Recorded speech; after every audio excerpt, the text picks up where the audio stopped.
Hello friends, this is Mike Williams. Back in September of 2019, I facilitated a roundtable with 3 colleagues who are excellent Paul is Dead researchers, and I thought it would be fun to reconvene and discuss our thoughts a year and a half later. And so without further ado, here's Sallie, Victoria, and Wendy. Thanks for listening.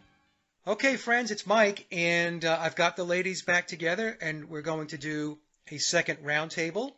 The last one we did was about 18 months ago, and so I thought it would be a good idea to get back together to talk about what has transpired over the last 18 months or so with regard to the McCartney and the Beatles conspiracy.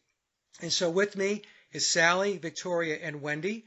All 3 are excellent researchers, and we have been networked together for years now.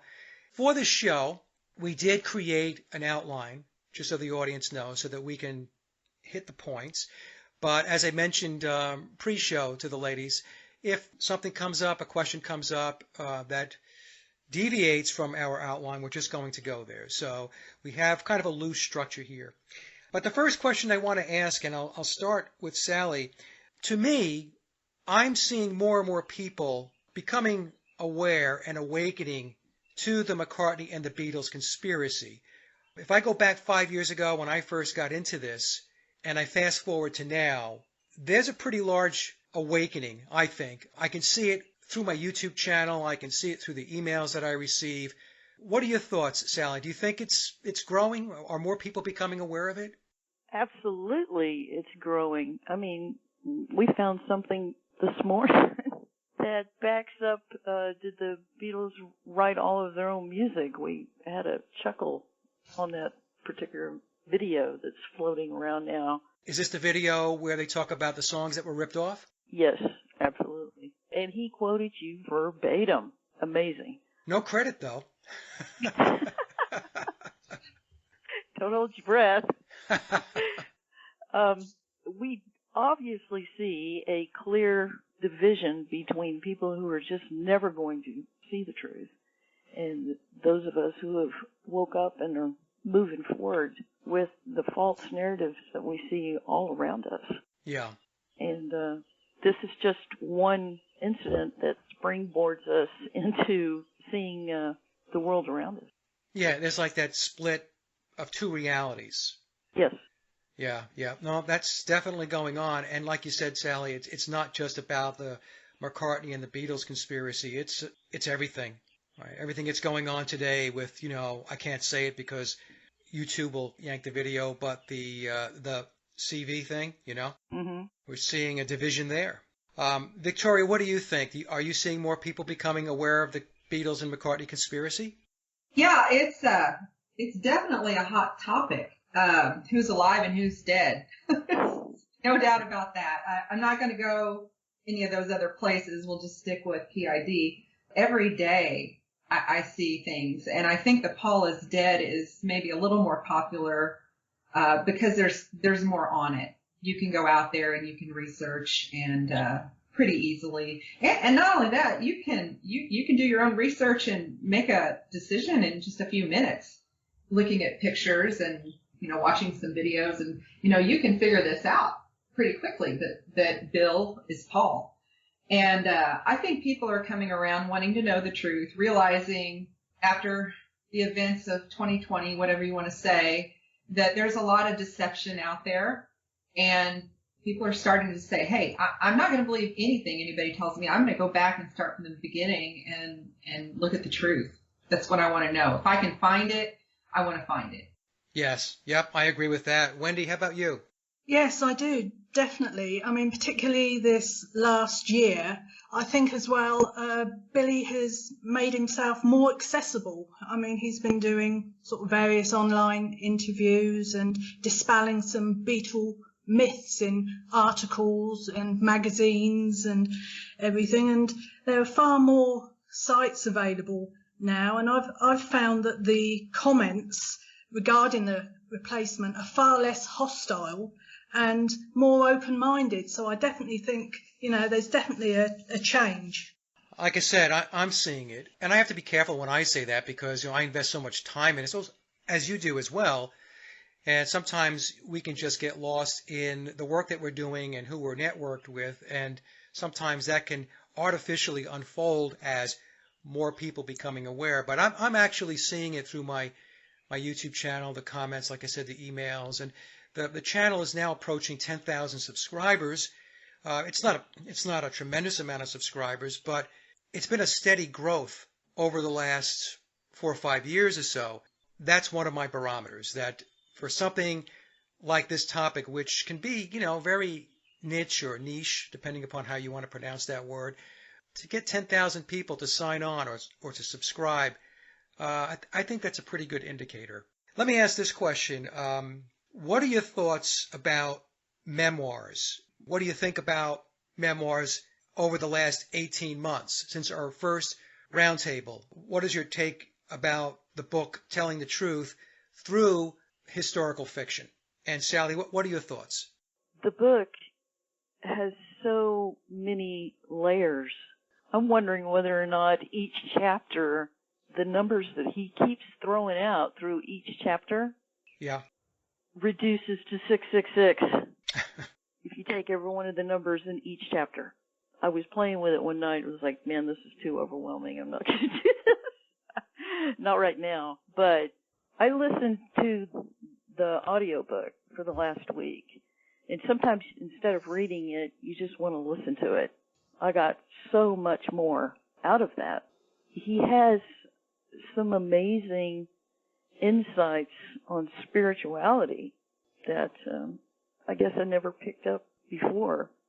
The first time we talked about this book, I said that I slept with the lights on for a while because it scared me. And the reason it scared me is because it resonated with me so well. Opened my eyes to what is going on around. This book will springboard you into realizing what is going on. When he talks about the Committee of 300, when he talks about the controllers that are doing all these things, once you see it, you can't unsee it, and you see it everywhere. He's absolutely spot on about this. Yeah, that's the thing about the book that I've tried to communicate out to my audience, is that the book, although it obviously majors on the conspiracy, the McCartney and the Beatles conspiracy, the book is a lot more than that, because it's using the McCartney and the Beatles conspiracy to open your eyes to how the world really works. That's how I view it. And it really has opened my eyes, too. I mean, I've been in the alternative research and the truther stuff for a long time. But once I got into the book and I started doing what you guys are doing, which is to break it down and decode it and take a closer look at things, it really does widen the aperture. You're getting a much broader view and a much deeper understanding of how the world is controlled. So, Victoria, what are your thoughts on the book? I read all of them, and most of them I've read twice. Now, the red one I did not read all the way through twice, but the second one I did, and the third one I did. He keeps building on things. I think that it is a lot of truth in there, but I also think that he stops short of telling all the truth. I mean, it's like he throws you some crumbs so you can figure it out, and it sounds when you read it like it's complete, but I think there's more to it. I don't think it's necessarily lying. It's just that's what he was allowed to disclose as much as he could. So I'm glad that he built on top of that by putting out more books, because that seems to help us narrow things down on some things that we were confused about. And also, if I really knew, I wish I really understood how the total encryption works and had the time, I would sit down on each one of them and look at that encryption a lot closer, because I think there's a lot more there than we're seeing.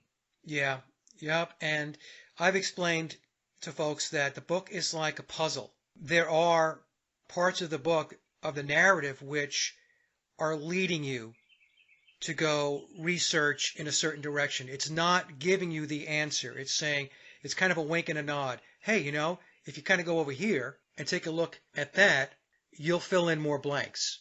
As an example, The second edition of Memoirs, the blue cover, which came out in 2018, is titled the 9 After 909 edition, which is a play on the song 1 After 909. And your initial thought is that 1 After 909 is just a song and the book is playing its title off that song, but it has Crowley connections. Crowley published the Book of the Law in 1909. 1909. So the song 1 After 909, in my view, has connections back to Crowley because he published the Book of the Law in 1909.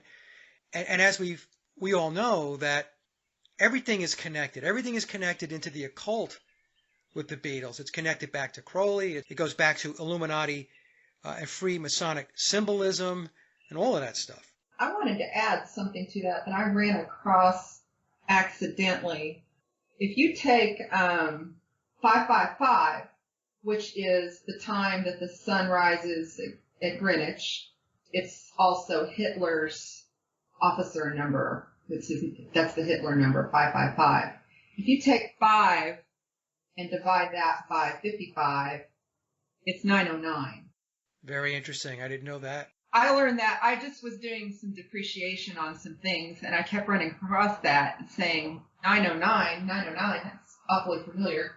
And then I looked at the source where it's coming from, the 555, and figured out that was that's a Hitler number. Very interesting. Wendy, what are your thoughts? Yeah, I think similar to you, Mike, in the beginning, I had absolutely no vested interest in the books, but because the Beatles were from the UK, obviously it's stimulated my interest in it. And I thought, they probably would slip up on some details in the book. And I really wanted to prove it wrong, but you can't. All the details are verifiable, down, to the celebration of William Wallace in St. Bart's Church.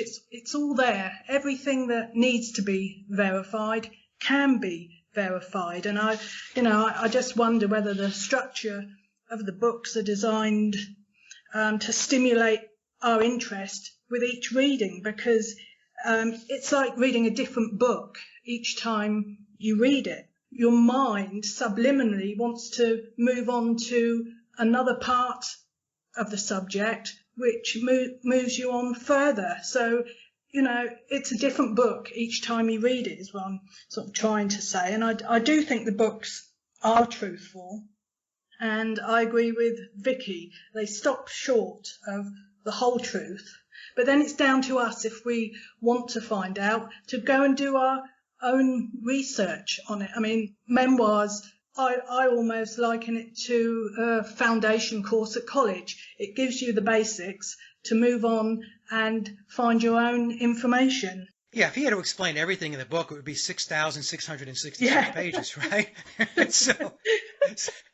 So, we have to be intrepid enough to go take what has been given to us and do the research. Now, just as an example, I have another researcher who periodically contacts me, and they get into ancestry. So I received an email the other day, and I will pass it on to the three of you after this show. It just came in, I guess, a day or two ago. And this person wrote, "Hey, Mike, you have probably already discovered this connection from the latest Billy's Back book, but wanted to point this out in case you hadn't." And this person has grouped together certain page numbers and wording which they believe points us to the conclusion that Aleister Crowley is Billy's father.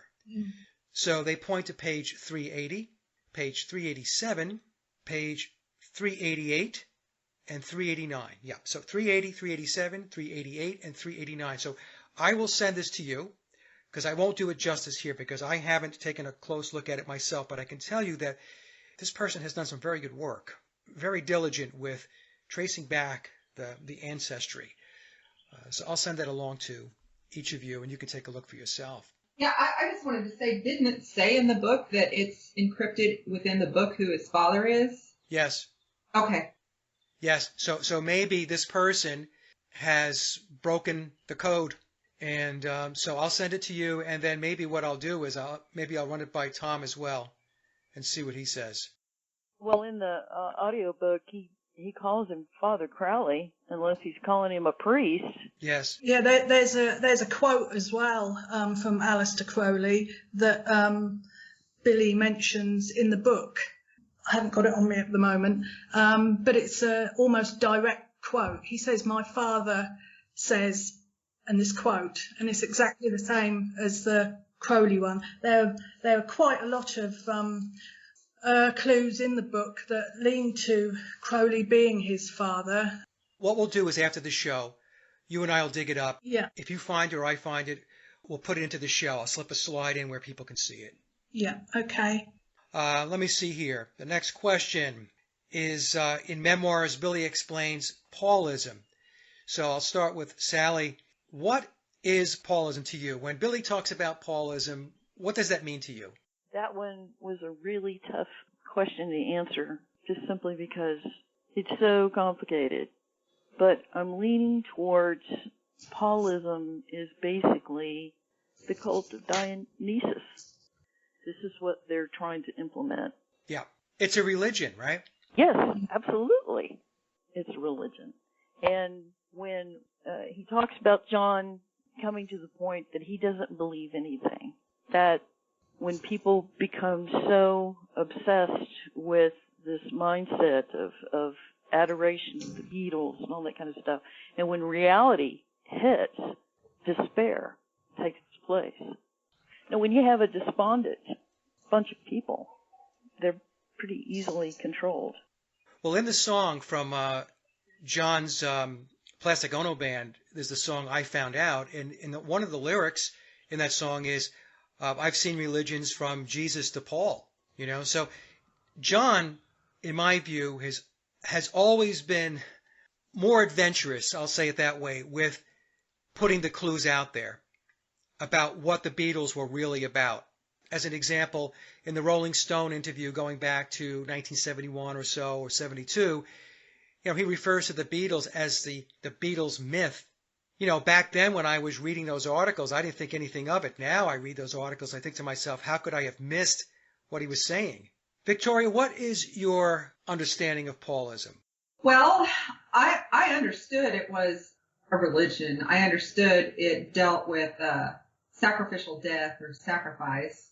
Something that I wanted to point out about in relation to this is that, James Paul McCartney died in a car crash on 9/11. There is a theory that floats around out there that Jesus Christ's real birth date was 9/11, and that was the Feast of Trumpets, which ironically both Bill and Paul had trumpets in their life. But I think this is a religion that's spread across music and occultic Hollywood type people.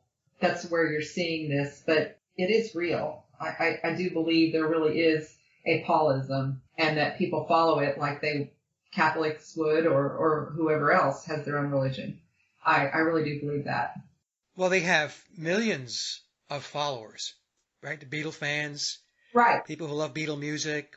They definitely, when I say they, the controllers through the Beatles, they definitely have a congregation. Paulism is a representation of a graven Christ figure. So he is like Jesus and other gods who died and were resurrected. So Paul died and he was resurrected through Billy. So he's the graven Christ figure. That's what Paul represents. So he is the Godhead of the religion, at least in the physical world. That's how I look at it. What good does it do if we understand Paul is dead, but if you don't understand Paul is dead, how could you truly be a worshiper? You see what I'm saying? Well, the worshiping doesn't have to be knowing. So, in fact, they prefer unknowing worshipers. So I've explained this in a number of presentations. What they do is they manipulate the thoughts and the consciousness. They're taking your energy. So they take your non-physical energy, which would be in the form of your thoughts and your consciousness, and they're able to harness that and then steer it toward their objectives.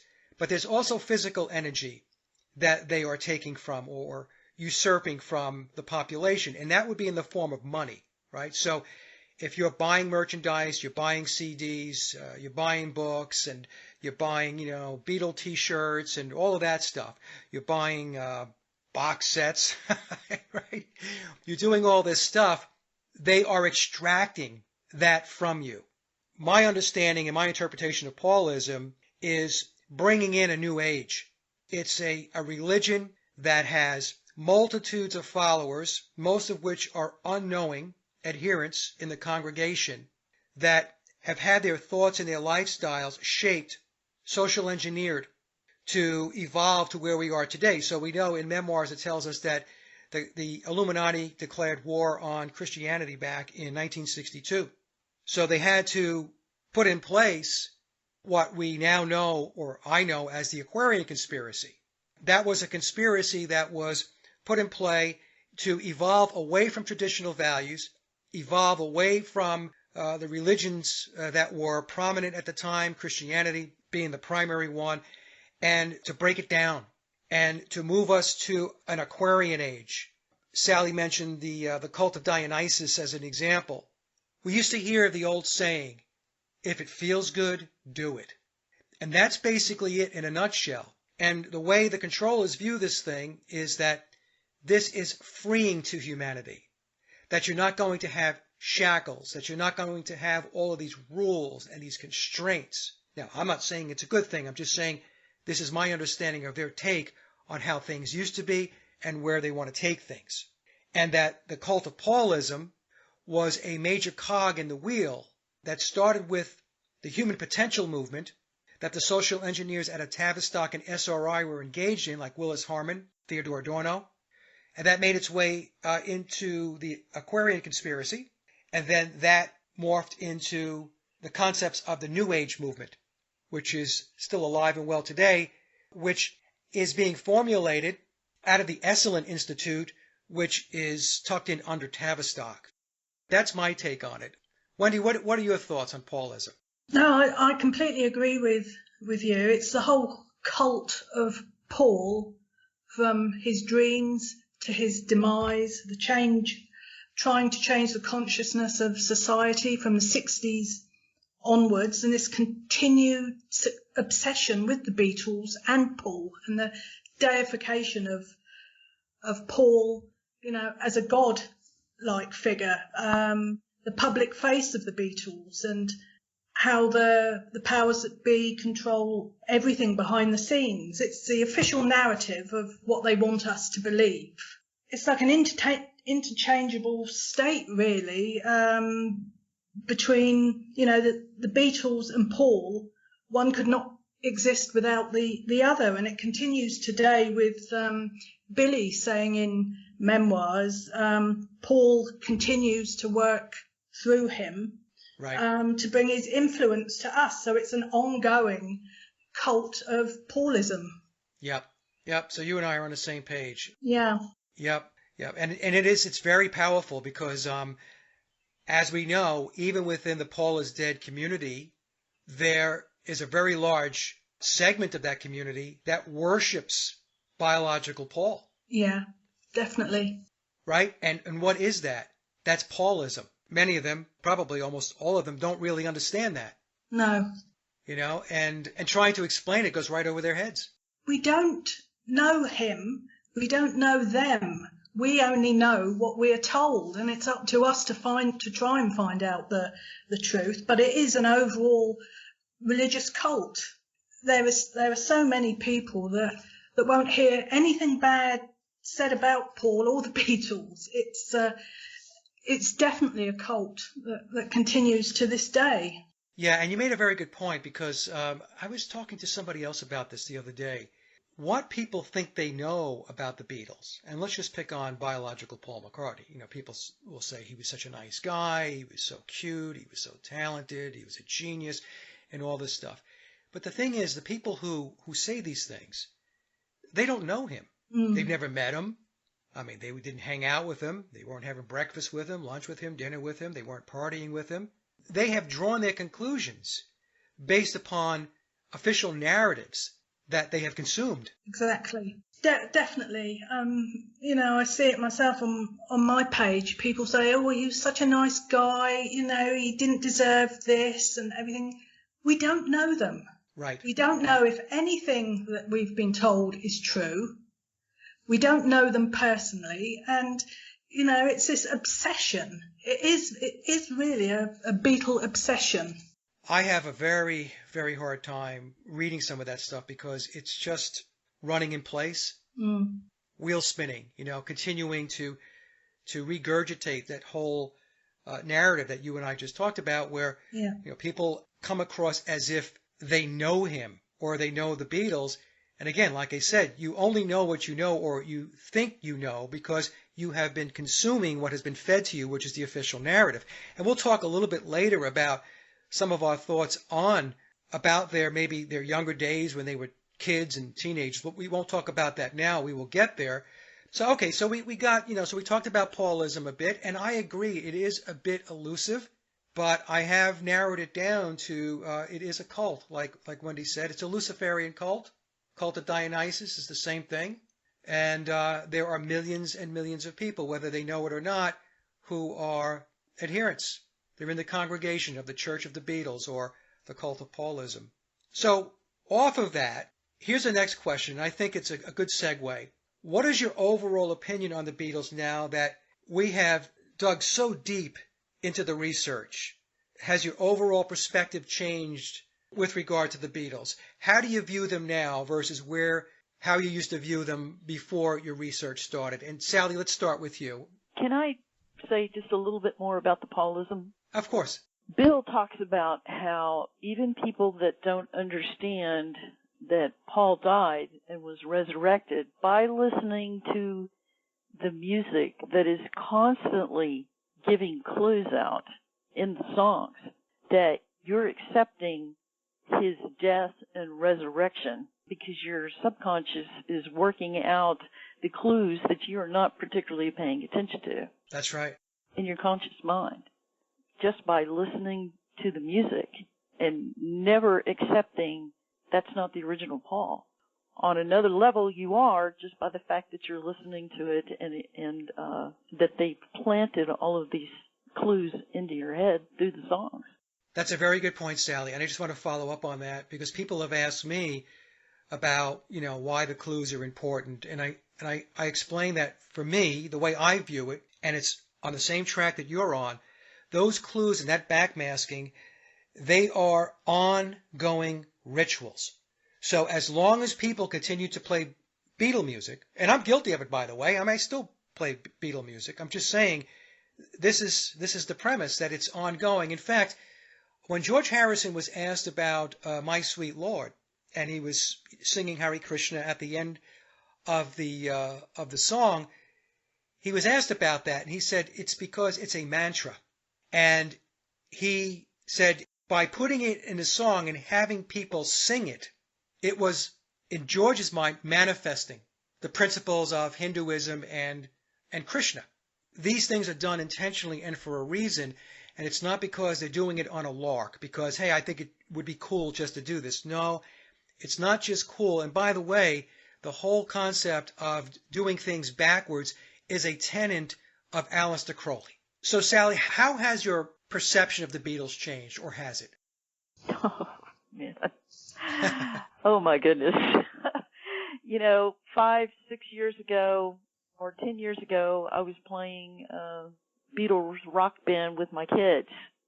And now, if I turn the radio on and a Beatles song comes on, most of the time I just turn it off.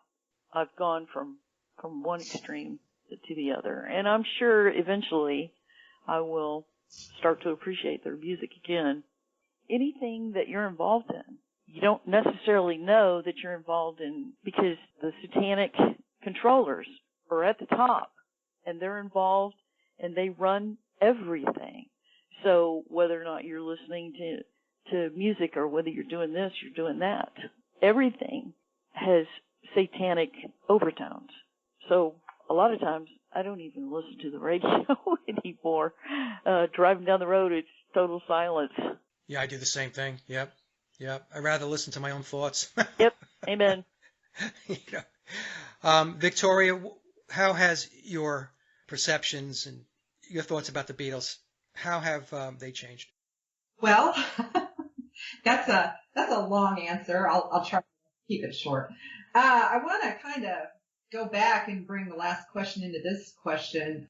Lucifer in heaven was an angel in charge of praise and worship. So it is interesting in our world how such occultic things are brought forward through music. It should be no surprise, really, if you know that. Well, one of Lucifer's talents was that of music as well. Am I correct? Yes. So it really, if you understand that, should be no surprise that so much of this gets brought forward and has been for a long time in the music industry. How's my perspective changed? I think when I started this, the Beatles, I really, when someone said the Beatles, I thought more of the bubblegum, boy band, catchy tune thing. I really didn't pay a lot of attention, before I ran into this conspiracy and started researching it. I've gone through the whole, I felt bad for him. I felt sad for him. Then it's like, well, no, you did it to yourself. I mean, I have all the range of emotions.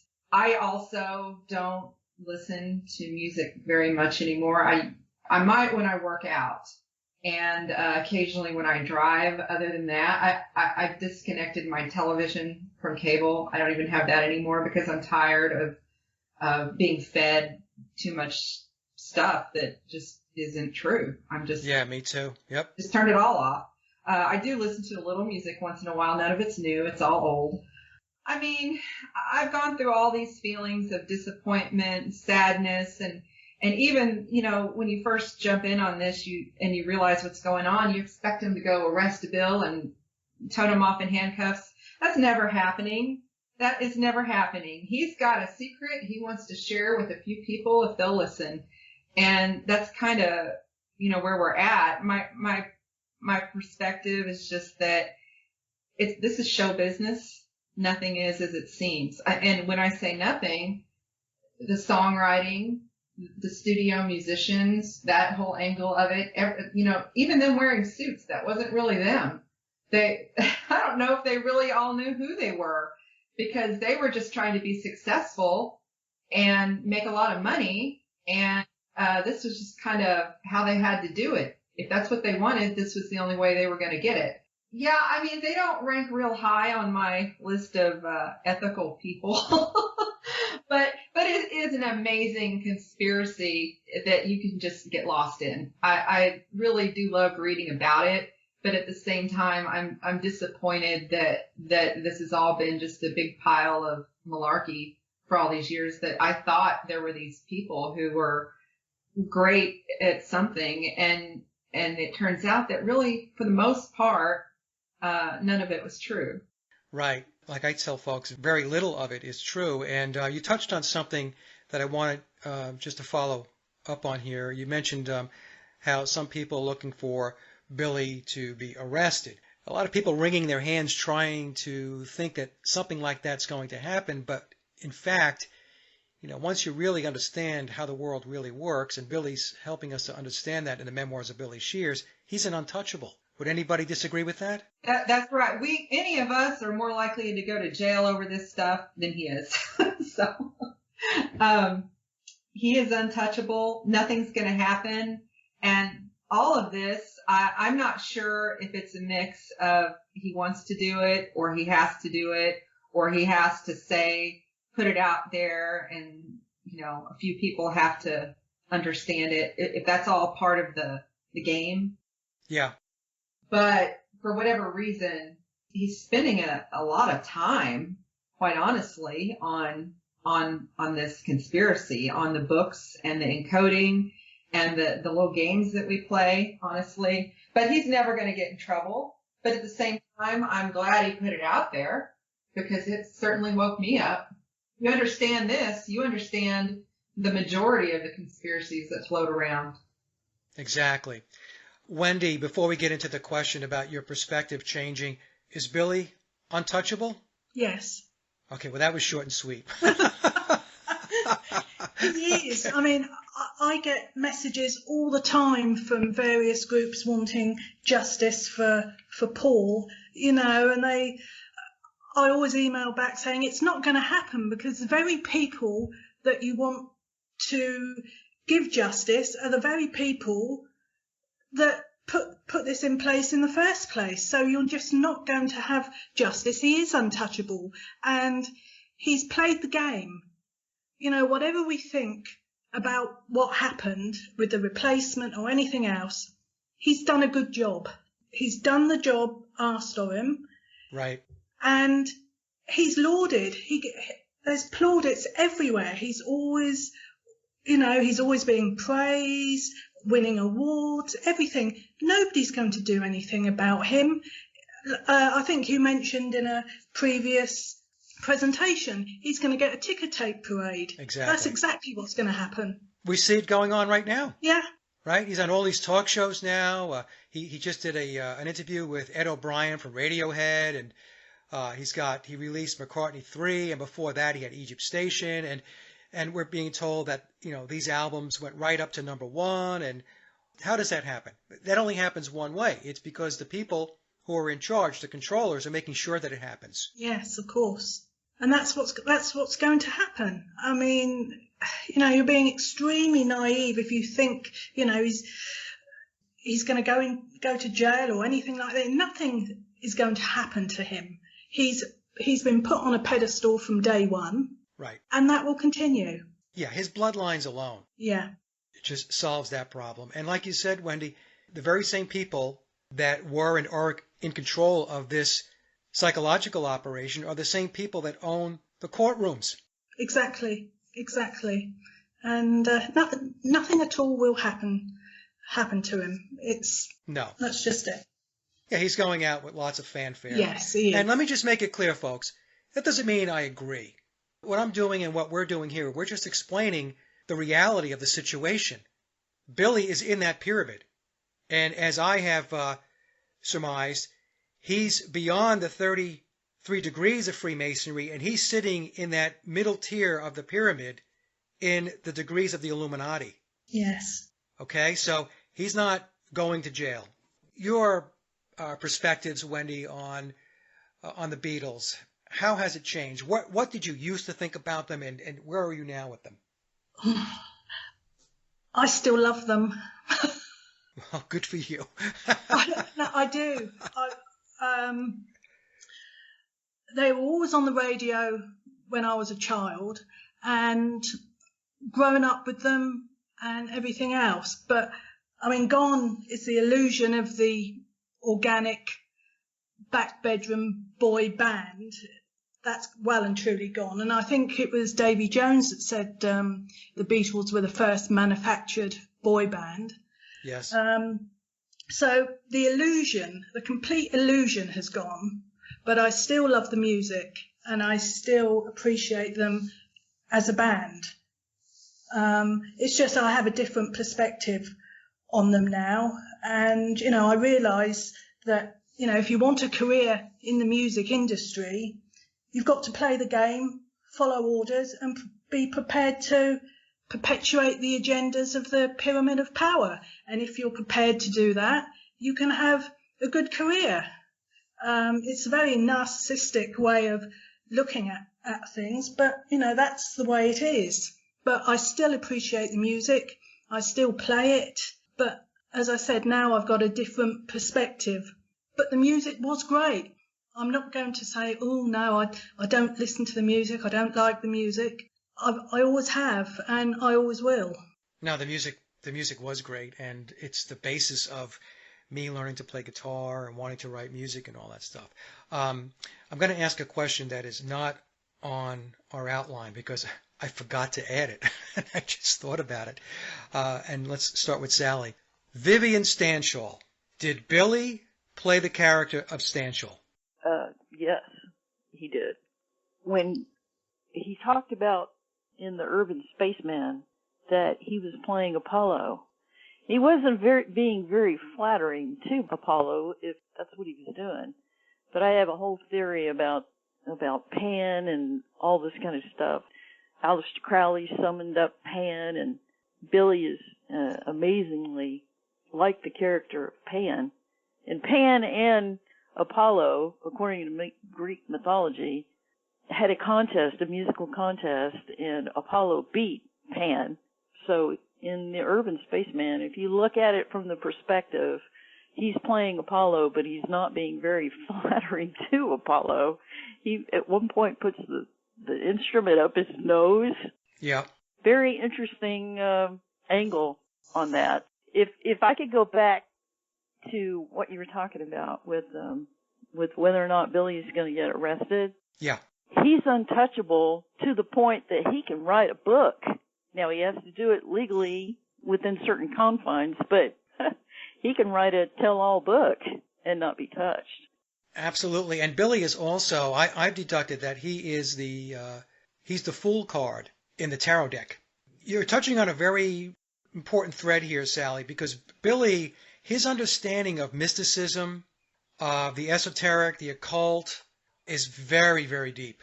Now, going back to Stanchel for a second, so let me just make sure that I set the stage here a little bit. We all agree that there were at least two Vivian Stanchels. Mm-hmm. Right? There was the Stanchel that played with the Bonzo Dog Band with Neil Innes. That was Billy. And then there was the Vivian Stanchel, who I refer to as Street Viv, who I now refer to as Victor. He was the version of Stanchel that was on Billy's payroll that Billy hired. He was an actor and a musician. And by hiring Victor, Billy was able to run both his McCartney character and the Stanchel character in parallel, so they could exist at the same time. But you do agree that he was the Stanchel and the Bonzos. Oh, yes. Victoria? I have to say that I think Bill really likes to play roles. He really likes to be an actor. He really likes to see, how well he can pull that off. And I'm not just talking about Viv, because to me, it's obvious he's Viv. There are two of them, but yeah, that he weaves in and out of that role. But I think he's done some other things out there that, maybe we don't mention to. I think that role playing is a lot more common than we notice it when Bill does it, but we haven't really applied it out there to other things. I think there are people moving in and out of roles of politicians, actors, musicians, you name it. I think it's been going on a really long time. I think Bill was probably one of the best at it. Now, some months ago, I sent you a picture of a book cover. It was like the back of a book or something from Viv, and he was posed in the same exact manner that Bill was on Sgt. Pepper's cover, and that he was also on Billy's back. He had his back turned. And I was just like, how could anybody argue that? I mean, it's obviously a clue. Well, people argue it because they don't want to see it. In other words, they have a narrative. They have dogma. And their narrative never included that aspect of the conspiracy. And so then when it was presented, when it was brought out by Memoirs that he played the part of Vivian Stanchel in the Bonzos, there were people that just refused to go there because they just didn't want to believe it. It didn't fit into their narrative. Even when you show them very, very clear pictures, images, comparing Vivian Stanchel of the Bonzos with Billy, and you can see it's the same person, they still reject it. It's the same thought process. It's the same block that people have when you show them the different faces of Paul McCartney over time. But they still want to believe it's just one guy that's always played the part. So what do? They flat out reject those images that conflict with their belief system. I think that part of that is the issue that when we're fed this narrative, when you really think about it, for the most part, the Beatles stories, they don't change. I mean, I say they don't change. They might change very minimally, but we're fed. They're from Liverpool. They did this, they did that. They had a mom, they had a dad, they had whatever. It's always the same. Where in the real world, you tend to see stories that change or get rewritten a little bit, but we always see these narratives come across. But what I'm getting at is that we've been programmed that that Paul is Paul, and he was raised here, and he had a brother, and he played a trumpet, and this and that and the other. But Viv doesn't fit into Paul's narrative. Right. Bib is something that Bill did to blow off steam. It was a hobby. He enjoyed it. And he lives in a prison per se, and I'm not trying to feel sorry for him. I mean, he wanted it, he asked for it, but he lives over here in this Beatles cave, and that's, to me, that's just how he gets away with just how he handles things psychologically. That's a release for him. He could go over with the doodahs and play whatever he wanted. And it didn't matter if it was good or bad. It was fun. So that was, his recreation to me. But I'm sure it's the same person, that Bill is Viv. And then there's another actor that helps do the role playing there the rest of the time when he's not available. And I think we see that all over the place with a lot of people. We just haven't really realized it yet. Well, maybe we'll ask Sallie about Don Henley's ears. don't get you started. Thank you for bringing that up. Man alive. All right. Well, we'll talk about Don Henley's ears in a moment. Let me just get to Wendy. Let's talk about her take on Vivian Stanshall. Well, I definitely think the short-haired version is Billy. I'm not quite convinced that he played the hexagonal version of Billy. I think that may have been someone else, but there was definitely the versions that played in the Bonzo Dog Band and the person that lived as Street Viv, as we call him.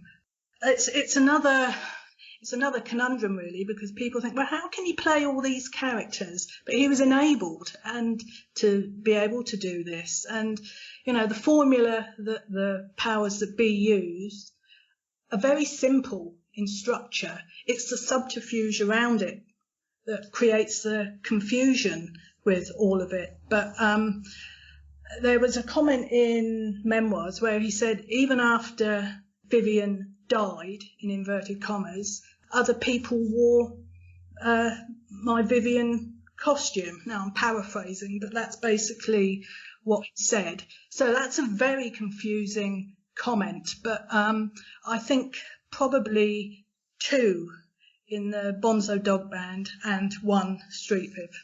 So what we're saying, folks, is that I had originally presented that there were 2 Stanshalls. There was Billy and the Bonzos, and there was Street Viv, or who I now refer to as Victor, taking the name out of Wikipedia, who was not in the Bonzos. But what Wendy is saying is that we might have a 3rd one lurking, and he was the one with those glasses. Yeah. Yes. Yeah, I think that's a strong possibility. And are you working on that one? You're going to solve the puzzle for us? I'll try.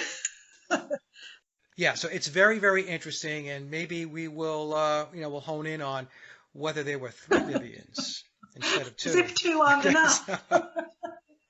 Yeah. Now, we're going to get into something here. You all knew that I was working on the big presentation, did the Beatles write all their own music? And as you know, where I concluded was that from 1962 through 1966, because there were 2 periods. In fact, the Beatles even tell us there's 2 periods, right? Because we have the red 62 through 1966 greatest hits album, and then we have the blue 1967 to 1970. And the red and the blue coloring is Masonic, and it represents the Red Lodge, and it represents the Blue Lodge. And when I did the analysis, it took me a long time to do it, plowing through so much information, I deducted that the Beatles, biological Paul, John, George, and Ringo, wrote very little, if anything, during that period. That during that time frame, the songs were written by professional songwriters, with George Martin leading the parade. And I also believe that Theodore Adorno was involved with George Martin to do this. And in fact, in Billy's back, there are footnotes that tell us that Theodore Adorno was indeed involved with the Beatles' music. And then from 1967 to 1970, I said that we start to see more of the Beatles on the recorded tracks and also more of their own music, although from 67 through 70, Billy is still using outside songwriters to contribute to the songs that ended up on the albums or as singles. So, that's where I landed with it. It caused a big ruckus, obviously, not just outside of the Paul is Dead community, but also within the Paul is Dead community. There were a lot of people that were losing their minds over this. So I just wanted to get your take. And Sallie, we'll start with you first. Did they write all their own music, or did they not? Oh, they didn't. And Bill speaks of hiring other people plenty of times in the book. He definitely talks about that. Your presentation was just so excellent. How anybody could get through that and not leave. You're very thorough in your presentation. There's no way. It would just be impossible. Well, what did Pete Best tell us about the Hamburg days? Out of Pete Best's mouth, they had about 2 hours during the day. They woke up around 3 o'clock in the afternoon, and they had to be at the club ready to go by 6 o'clock, which means they had about 2 hours. How could you possibly be writing music in Hamburg when you were playing from 6 o'clock in the evening to 2 o'clock in the morning, and then going back to, the dump that they were sleeping in, especially in the early days, and then waking up at 3 o'clock in the afternoon and starting the whole process over again? I mean, come on. There's no songwriting taking place during that time. Zero. How did you spend your time outside the club when you were basically through working? What'd you do? Well, by the time we'd finish working, in those days we used to work 8 hours a night.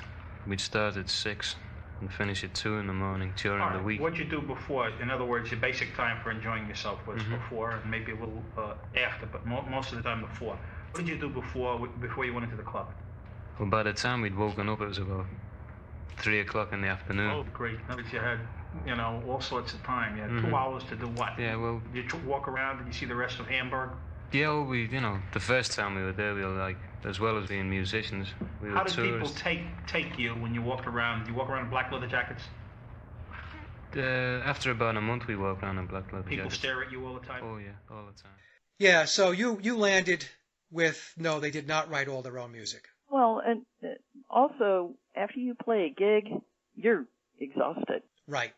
Yeah, you don't want to, after you've given everything on the stage, it's physically exhausting to do that.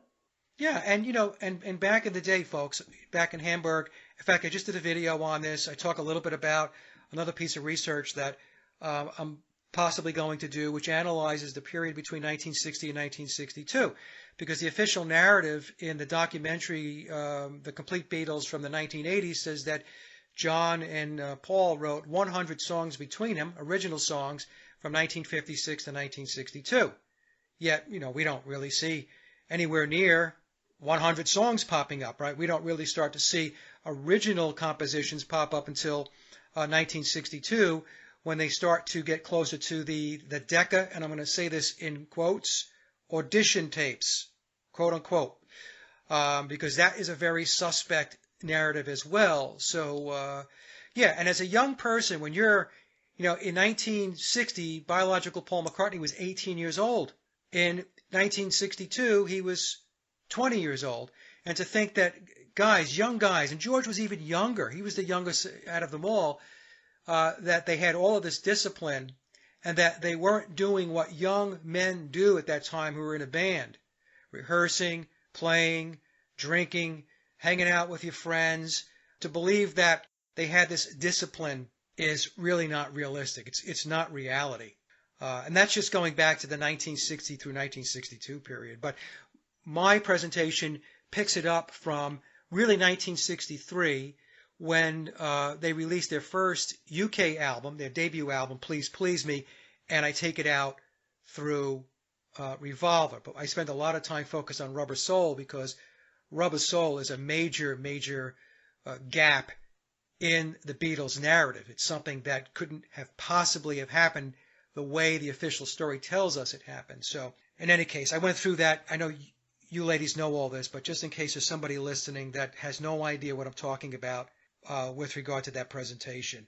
So, Victoria, your take on it. Did they write all their own music or no? No. We started talking about this between ourselves some months, maybe years before you did that presentation. Yeah. And we kind of already figured out that schedule would have been almost impossible if they just showed up to everywhere they were supposed to show up, which who knows who showed up where. It could have been Paul 1, 2, 3, or 4.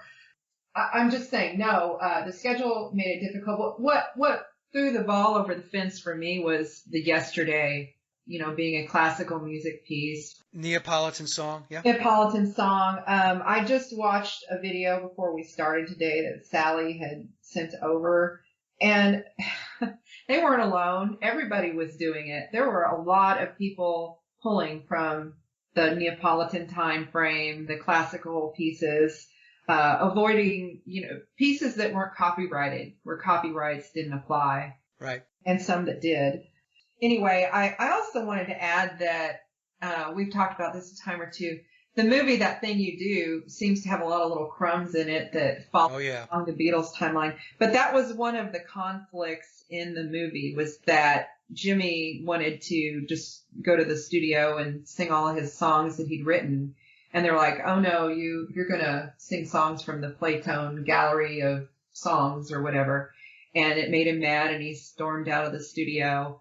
And just their whole schedule that they had on there would have been something like the Beatles, but on a smaller scale. I think all that's just PID crumbs, if you ask me. There's a lot of parallels to the Paul is Dead story in that movie. Right. I think I made a list of 10 of them at least at one time or more. When you asked me about this, that's something that I remembered. No, they didn't unfortunately write their own music, although I think John probably had, he may have had some lyrics here and there. He was a poet. He may have had some words here and there, and somebody may have come up with a melody or something, but no, and some of that stuff was complex. I mean, Norwegian Wood was in 6/8 time, was it? That's probably above their understanding level at that time where they were at. You don't go from Love Me Do to to complex stuff like that so fast. It just doesn't happen. Well, I have a source, a person that has been in the business for a very, very long time, very, very accomplished songwriter, composer, who told me straight up as I was putting the presentation together that the playing on Norwegian Wood was way above John Lennon's play grade. That's the thing, when I was doing this presentation, and I know you ladies know this because we've talked about this offline, but there were folks that connected in to me. They couldn't be known publicly because it would create a problem. The Beatles story, the Beatle narrative, is very, very protected. So anybody who is in the business that comes along and defies that story, and they do it publicly, they could very well lose a lot of what they might have or what they may have achieved in their career. So that's why they don't step forward. People always ask me, how come nobody has said anything? How come nobody has stepped forward? And they don't really understand that. First of all, the people that are in the story are people that have been placed in the story. And if you weren't placed into the story, once you're in it, you're sworn to secrecy. Because if you say anything, there could be big problems. And I'm not talking about somebody's going to be taken out, but you can have the rug pulled out from under you as far as a career goes. Or you may be smeared.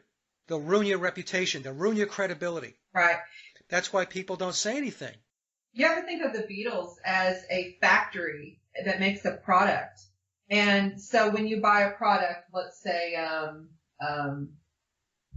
Coke, when you buy a product, the name Coke, the branding is who gets the credit.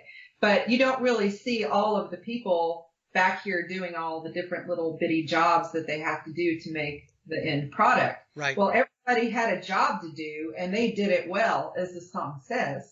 What the people who wrote the book, who put the word out there to other people, wanted us all to believe is that somehow the Beatles did this all themselves. I mean, if they told us that they pressed the records themselves, we'd believe it because we really would. But they didn't put that in there, so nobody thinks that. I'm just saying that it was a large factory, and the studio musicians were just another form of doubles. I mean, really, they had a job to do, and they did it well.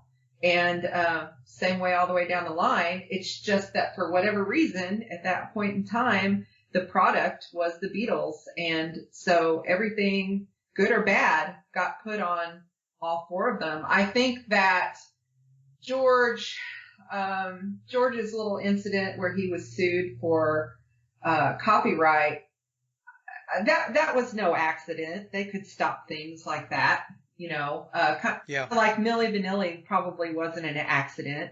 That really happened because somebody stepped out of bounds a little too much and they wanted to correct them. So the same thing there with George Harrison. They just wanted to say, hey, you must be careful, or pull it in. Yeah, we're rein it in. We're going to give you another chance here, but this is a warning. And I think they all had several warnings along the way. We just didn't understand, what that was. But they're just a product. They're just a brand. That's all they are. Yeah, and the people have to understand that when we talk about studio musicians sitting down and recording the music, people think, oh my God, that's heresy. But go back, folks, and it's on YouTube. Watch the documentary, The Wrecking Crew. Go back and watch that documentary. That was the model that was used in the music industry in the 1960s and the 1970s, and how music was created, how it was put together, produced, recorded. Watch The Wrecking Crew. And then, if you want to understand how it was done from the 1980s on, go watch the documentary. I think it's on Netflix or Amazon, called Hired Gun. So those two documentaries, The Wrecking Crew, to understand the 1960s and the 70s, and then from 1980 on, Hired Gun. You watch those two documentaries, and what we're talking about right here won't seem so crazy. Wendy? Yeah, just quickly on session musicians. I was talking to someone, and they were saying that to work as a session musician, you have to be of an extremely good standard, but you're there on trust.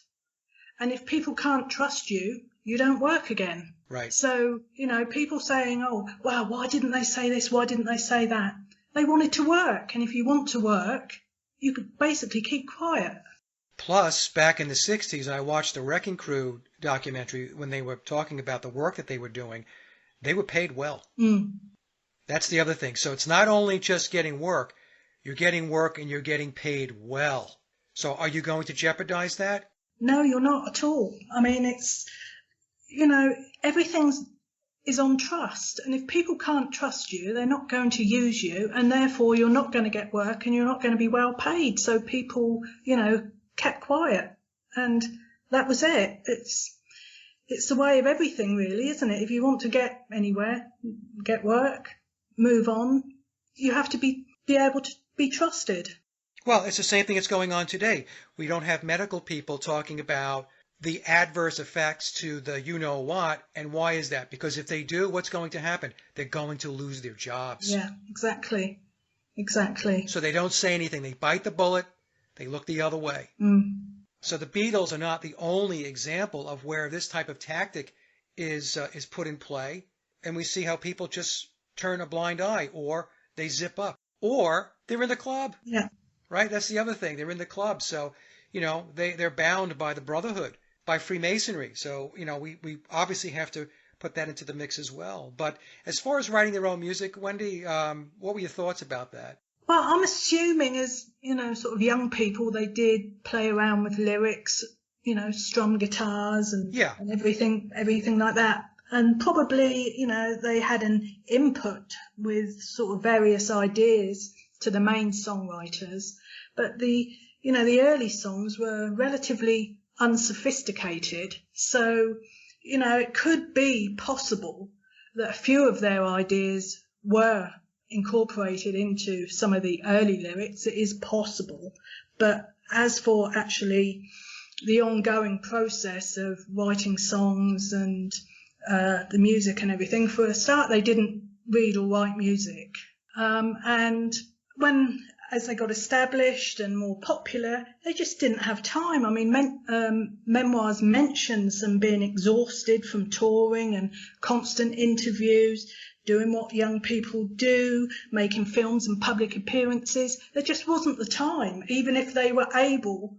to do it, which I don't believe they were. I just think they were perhaps at the beginning just, putting in various ideas to the main songwriters, but I don't think it went any further than that. No, I agree. So people ask me that. They'll say, well, are you saying they didn't contribute anything or they didn't play on any of the tracks?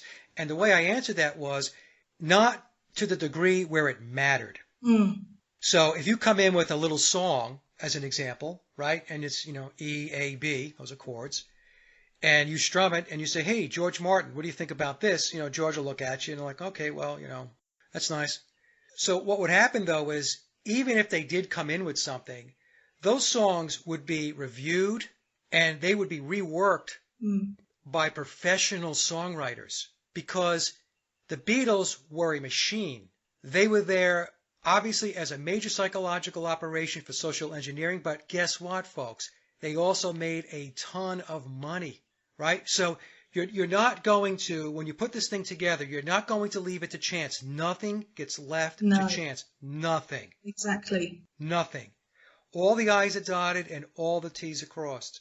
I mean, logic would tell you that they couldn't do it. If you can't read music and write music, how are you going to write all these amazing songs? It can't happen. It becomes very, very difficult once you really dig into this to believe the official narrative. And I have people who write me and I see the comments sometimes. They're like, well, I play guitar and, I know that that's John playing or George playing because I play guitar.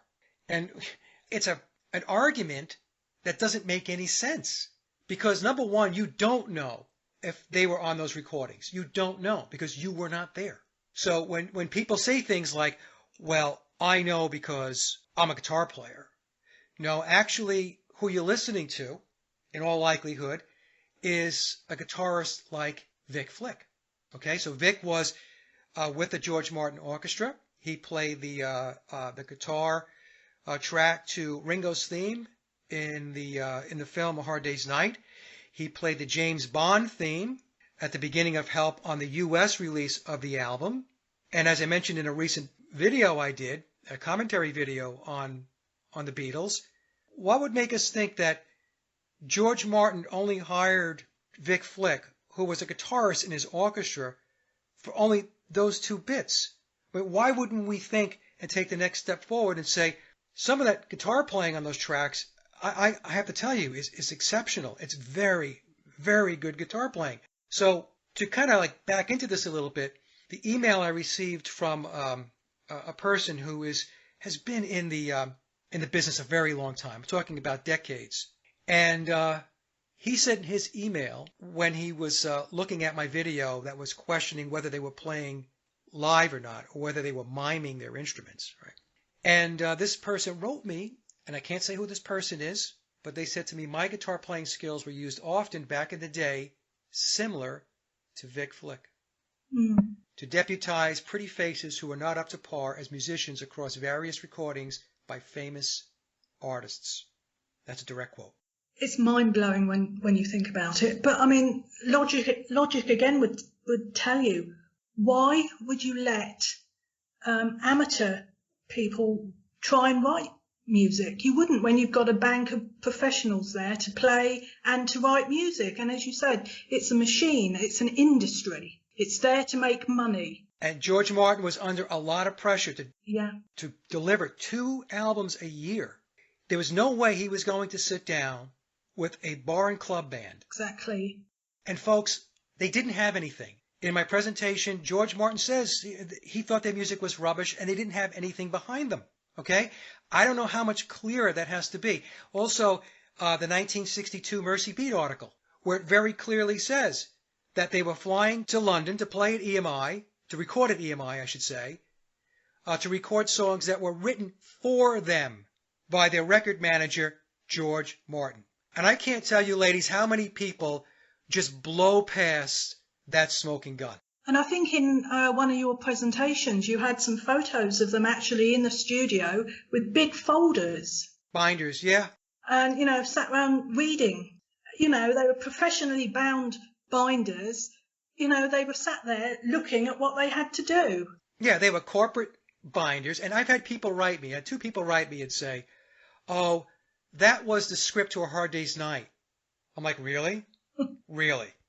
Like they're reading the script to A Hard Day's Night around a piano in an obviously staged photo? You know, this is the lunacy Yeah.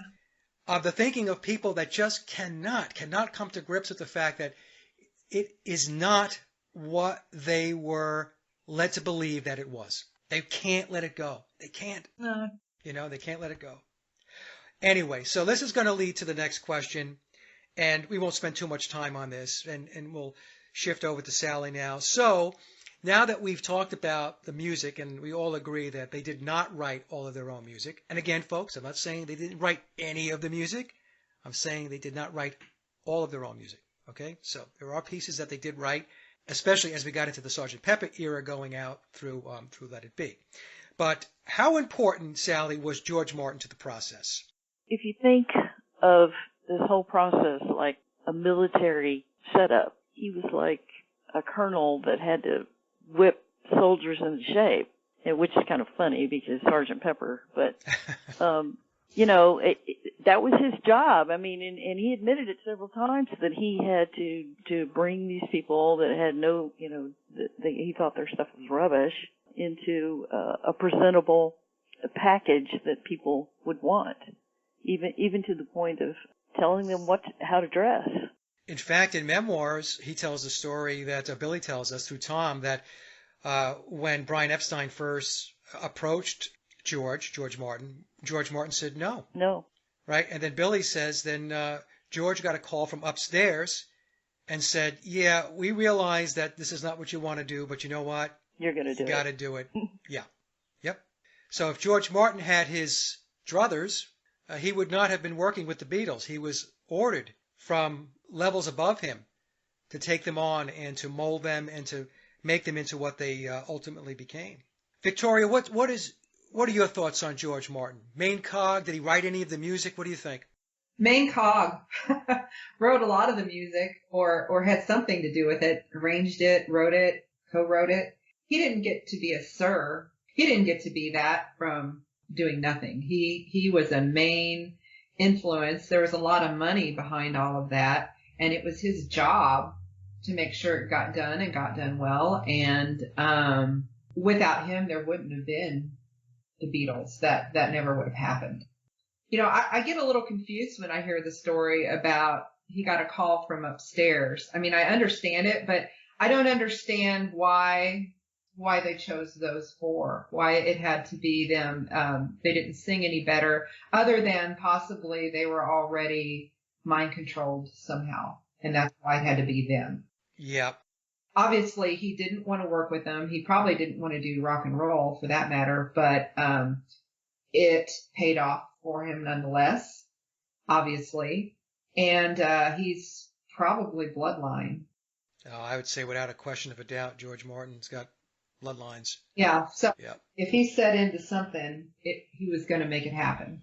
Wendy, what are your thoughts on George Martin? Well, he gave the Beatles their contract with EMI. I think he said to them their success was guaranteed as long as they furthered certain agendas from the powers that be. So, I mean, an EMI have links to the intelligence services, and I think it was Billy's uncle that told George Martin that Billy was going to replace Paul. So he was extremely important, and I think George is another one of the characters that hasn't had nearly enough scrutiny. He seems to have got away with it, really. He's always thought of as the fifth Beatle, but we haven't really scratched the surface regarding George, I don't think, on his background and his backstory and how he came to be a part of the establishment. So perhaps, we need to do a little bit more research on George, but he was definitely extremely important. Yeah, and it's interesting. The Beatles did their Decca audition. I think it was in January of 1962, and the official story tells us that they went to Decca and they banged out, they recorded 15 songs in around 6 hours, which is another crazy compressed time frame, which I find extremely suspect. It's just like 10 of the 14 songs that they recorded for Please Please Me, they tell us that 10 songs were recorded within 13 hours in one day. That's another ridiculous narrative. But what's interesting is, we're told they went to Decca in January of 62, and then in June of 1962, based on the research that I did, that's when Brian Epstein and George Martin inked the contract to have the Beatles signed to EMI Parlophone. So it's very interesting to me how quickly it moved along, right? So they go to Decca, and again, I think the Decca story needs to have more investigation. I find that story to be suspicious, especially the 15 songs and 6 hours or so being recorded. And then, boom, 6 months later, they're signed with EMI and George Martin. And then March 22nd of 1963, their first album, Please Please Me, is released. So that whole process, from the time they did the Decca recording, the demos, to when Please Please Me was released, was what, 15 months? Yeah. That's unbelievably fast. You talk about fast pathing something, that's unbelievable. And that type of thing doesn't happen unless the skids are all greased. No way. No way. We're always told what happens regarding the recording and the writing of the music, but it wasn't till you did your documentary and broke every section down how it couldn't have happened that we began to, nobody had done that before you did. So we looked at it and said, yes, they told us they recorded this and this in that time frame. But until somebody actually takes the time to research it, break it down and go and find people that worked in the industry and everything like you did, that's the only way we're going to be able to find out what really happened. Because until then, we took it on face value, what we were told, and it obviously didn't happen. Yeah, well, what happened with me was, I was not familiar with the backstory to the recording of Rubber Soul. And what happened was I bought that DVD. Scott Fryman has the series that's titled Deconstructing the Beatles, and he does different Beatle albums, so he did Rubber Soul. So I bought it, I bought it on a lark. And I said, okay, let me take a look at this. So you talk about, synchronicities, how things wind up in your lap, right? I got 15 or 20 minutes into the presentation. I'm like, oh, wait a minute. That did not happen. That didn't happen. I have studio experience. I spent time in studios recording, especially in the late 70s going into the 1980s. My brother and I had a home studio in the 1990s, and I have a home studio to this day. So I understand the recording process. And I said, that didn't happen. And like you said, Wendy, what I had to do was to dig deeper. And then there were people that reached out to me in the industry, and others were even bolder and detailed out, helped me to understand the cycle time, how it really works, versus the official narrative we were given as to the time frames that are written in Beatle books about Rubber Soul, showing up in the studio on October 11th with no backlog of music. That's the official story. They came in empty. They came in on October 11th. October 12th, they banged out Run for Your Life. So they're there for, what, less than 24 hours, and all of a sudden, miraculously, Run for Your Life is completed. And then they tell us that the takes for the basic rhythm tracks, 1, 2, 3, 4 takes, 5 takes, that's absurd. It's absurd. And I compared that to the number of takes for the songs on the White Album, where we have 20, 30, 40, 50, 60, 70 takes per song. And then we're told that they wrapped up 16 songs in 30 days, and Rubber Soul was in the retail outlets on December 3rd. The cycle time doesn't work. It doesn't work. When you have to factor in recording, rehearsal, arranging, then you have to mix, master. You have to have the run times of the songs so that you can sequence them to press the vinyl. You have to have the names of the songs so you can create the record labels, and so that you can get the album art printed. And I think, Wendy, you might have helped me with this. I could not find a date as to when the Rubber Soul photo shoot took place.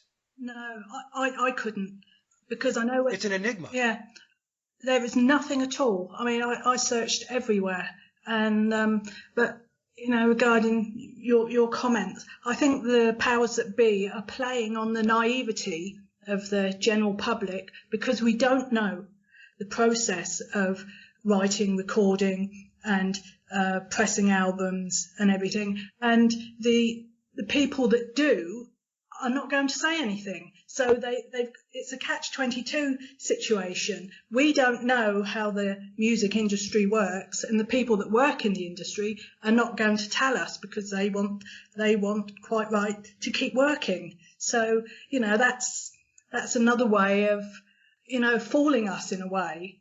None of us scrutinise the music industry until you started to do it. And only when you broke it down did we see that it was just not possible. But we don't know that at the time. We're told that they did this, this and this, and we take it as read. And that's how they sort of play on our naivety of not knowing how things do work behind the scenes. Exactly. That's exactly what they do. Now, the next question, I'm going to go to Sallie. What's your opinion of Billy? Do you like him, dislike him? Are you neutral on him? What's your take on him? Can we expand a little bit about that songwriting again? Oh, yeah, absolutely. Go ahead. The Rubber Soul. They walked in there with nothing. Songs, as you know, I know because we're both songwriters, have to be inspired. For example, let's bring him back up again. Don Henley talks about when they reformed their band again, the Eagles, and this could all be a story. But one of the things that Don Henley brings up is, well, when we write a song, and I know you really like that song, Get Over It. Yeah. Where he said, I've been thinking about this for a very, very long time. It's grating on my nerves, seeing all these whiny people and all this kind of stuff. So to walk in the door, you don't have any songs. Those songs have to be brought about by some type of inspiration. Exactly. And again, the official narrative, right? Right. Says that they had nothing when they came into that studio. Tidbits of this and that. In fact, hold on a second. Let me pull up a chart that I have from the presentation, and I'll run this down for the audience. Bear with me one second. So they entered the studio on October 11th, and then we're told that on October 12th, Run for Your Life was done. Then we're told that 2 days later, on October 13th, Drive My Car was done. And then we're told October 16th, 5 days later, Day Tripper was complete.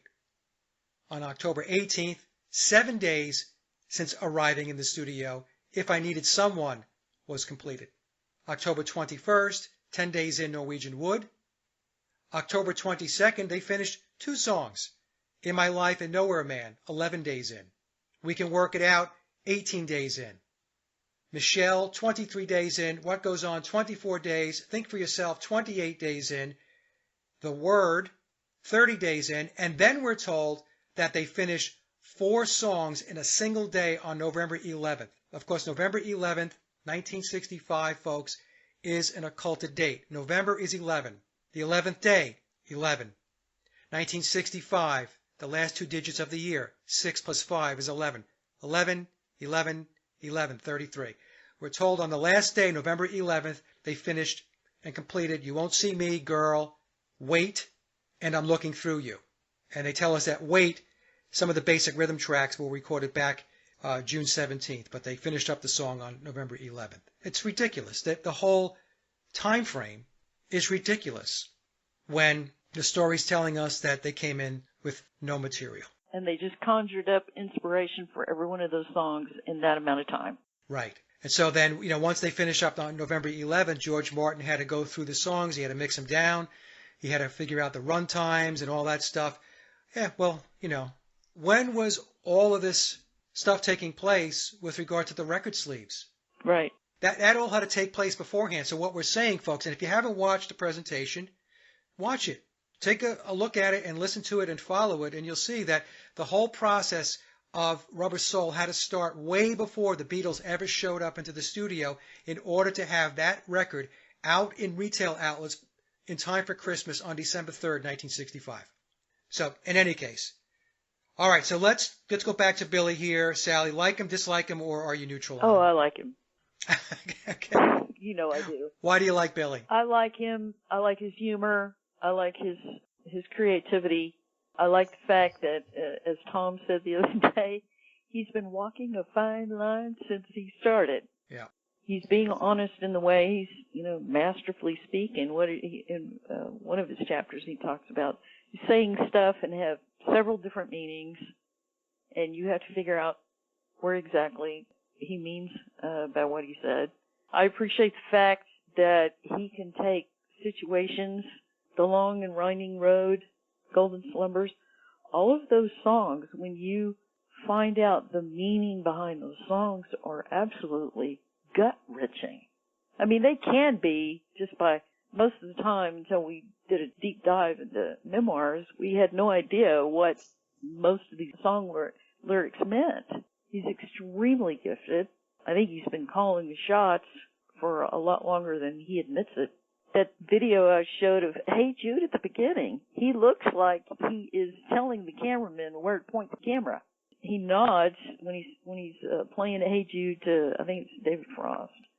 At one point, the camera is pointing to him, and he nods right at David Frost, and then they zoom the camera in on David Frost. I mean, he looks like he's been running the show from the get-go. Yeah, we're going to talk about that in a bit, about how early do we think Billy was actually in the pipeline. Yeah, I think he was a studio musician. Yeah. Hello. All right. So, yeah, I'm grateful. If nothing else, I'm grateful for the fact that he wrote this book. And like I said before, it has springboarded me into understanding gematria, to how the controllers work, how everything is a fabrication of reality. But that book has definitely springboarded me into it. And so I'll be forever grateful to him. Well, the book was a springboard for me, too. It's like I said, I was very much involved in conspiracy research. And then when I read memoirs and I started to dig in, it did open the aperture for me to go look into areas that I may not have looked at otherwise. So I hear you on this. Victoria, what's your take on Billy? Hey, quickly back on the last question, I won't linger, but the cover photo, I think you and I had talked about that, or I looked into it and found the same information you did.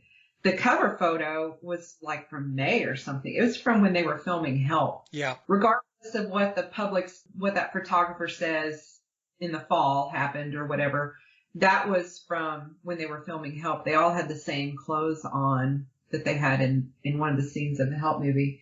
And then some of the other pictures on the album I recognized from when the Beatles visited my area. There's still newspaper articles and things that come out. So I recognized one of George's pictures from that.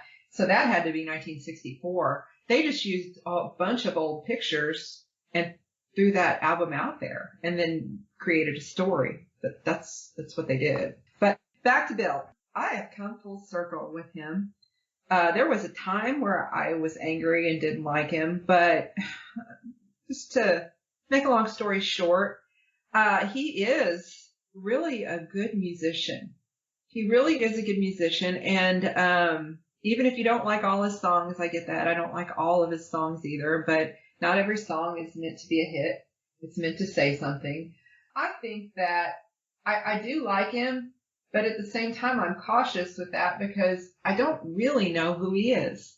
But I do appreciate that he came out with these books and we know so much more than we did. But I'm not sure I really know who Bill is. I only get to know what he wants me to know. So of that part, yeah, I do like him. This is all a little beyond my full comprehension and understanding of why people do this, but it's just a world I don't live in, This is his world, not my world. And I would never want to be something I'm not. I would never want to be pretending to be somebody I'm not. So, yeah, I've come full circle where I was mad at him, didn't like him, angry with him, all the way to, yeah, I kind of can appreciate you. And at least you did come out and try to set it straight, even if it was kind of behind the scenes a little bit. Yeah, cryptic, yeah. Wendy? Well, from what I've read, I like him. I think he's played his role of Paul to the best of his ability. I think only now we're getting a glimpse of the real Billy with his opinions and on various subjects and with his artwork. There's a lot of his artwork online and poetry. And I think his participation in recent interviews and magazine articles, I think he's trying to get as much of himself across as he possibly can without spilling the beans completely. I think we're seeing a more quirky personality, sort of more Bonzo, less Beatle. And I hope in time that we see a bit more of his real personality coming through. My only real issue, if I'm sort of being honest, is if you read memoirs or Billy's back, you know that he has a sort of more of a naturalistic approach to physical health and well-being, and his views on the pharmaceutical industry and everything. And I just find it a bit of a huge contradiction when he, how can I put it, rolls his sleeve up and promotes certain things at the moment. And, you know, I know, I watch that, I see it on the news occasionally, and I think, oh, why are you doing that? Well, of course I know why he's doing it, but, you know, it's just a bit hypocritical. Yeah, it's interesting. You reminded me of a clip that I've shown a couple of times. It's when he walks into the room, George is sitting down, and this is, you know, their post-Beatle era. This might have been Anthology, I don't remember, but that time period, right? So Billy walks into the room, and George greets him and says, "Hello, William." And Billy has this leather jacket on, and yet he's supposed to be a vegetarian. Yeah. Right? I'm going to paraphrase here, but George said something quippy, and he said, "Is that like a vegetarian jacket or something?" And it was just very, very funny, you know, because like you were just saying, you know, we have this kind of this little bit of this dichotomy, you know, maybe a little bit of this hypocrisy. Mm. I will tell you, and I'm being honest, I'm neutral with him as I am neutral with biological Paul McCartney. You know, we have these factions out there that, oh, if you don't love biological Paul McCartney, you know, then there's something wrong with you. I mean, he's this and he's that and so on. And Billy's the devil, you know, Billy's Darth Vader. And to be honest with you, you know, I've said for a long time that I look at the biological Paul piece of this as a subplot because there's a much larger play in play. The whole psychological operation, how they did it, the players. I mean, it's just absolutely fascinating when you look at it and you take a look at all of the elements that are in this psychological operation, you know, the pyramid of power. They talk about the Illuminati, Tavistock, mind control, social engineering, the drug culture, Crowley magic, numerology, mysticism, Luciferianism, Satanism. I mean, it's all there. It's all packaged in there, you know. I'm really neutral on him. To me, he's just somebody that I study. Does that make sense? Yeah, completely. I mean, my opinion is purely from what I've read in memoirs, and I like a lot of his opinions. I agree with a lot of his opinions, but as you say, we don't know him. We don't really know him. We only know what we know from memoirs. What he wants us to know. Yeah, exactly what he wants us to know. Probably in time we'll get to know more information and more about him, and, you know, we could change our mind. Who knows? But I can only, you know, give an opinion on memoirs. Yeah, I hear you. Let's move to the next question. And we touched on it a little bit. Sallie, I'll start with you. How long do you sense Billy has been in the picture? Do you think it was late 1966 to current day, or do you think that Billy was in the pipeline, in the mix, involved in the Beatle machine going back before 1966? Oh, I think he's probably been there since the beginning. Definitely a studio musician, like I mentioned before. And he already had in his mind, well, according to the book, where he wanted to go and what he didn't want to do as a Beatle. Yeah. So, yeah, I think as a studio musician. And he does mention that he's played on an awful lot of records and never got any credit for it. Right, right. So do you think he goes back to what, 1962, 1960? What's your gut? The reason why I ask is because he did drop a clue a couple of years ago when he said he wrote the music to In My Life. Right, that was a clue, in my opinion, where he was telling us that he was behind the scenes before most people think he arrived. Yep, I know that he mentions that the controllers have had their eye on him and Paul right from the beginning. So take that where you will. Yeah, well, in the book he tells us that he was subjected to trauma-based mind control, right? So we know that he was being primed and groomed for a very long time to have some kind of prominent position somewhere. Perhaps in the beginning, they didn't think it was going to be the Beatles, but it was going to be doing something else where he was going to be influential. Victoria, what are your views on Billy and how long he's been in the pipeline? Well, we know from the book that he was saved at age 3 by someone who was musical, who helped him out a little bit. I think he was around the Beatles from the start. I think he was there all the way through, the early 60s, 60 to 62 even, at least as a studio musician. And he probably played on a lot of their stuff, but he could have even been a studio musician back into the 50s, possibly. I've always and this is just my opinion, I've always felt like he went to a musical school like we would see here in the United States. I think the TV show and movie Fame was a musical academy of musical and acting and things like that. I think he probably went to something like that because he knows how to play. He has an understanding of how to play a lot of different instruments and different types of instruments. So maybe he had composition training or band director training or something like that. I think it's possible. I've just kind of been thinking this more recently that maybe he even knew the boys, the Paul and John anyway, in childhood in the mind control circles somehow, because I have studied up on how that works a little bit, and they are put into groups and things, and they do have mentors of slightly older children that are in there. I think it's possible he knew who they were from that world, but that's just opinion. I don't have anything really to back that up. Well, researcher Ofer Zevi, who interviewed me, and we put out the video, 11 questions asked of me of the Beatles and the McCartney conspiracy, he made a very, very good point.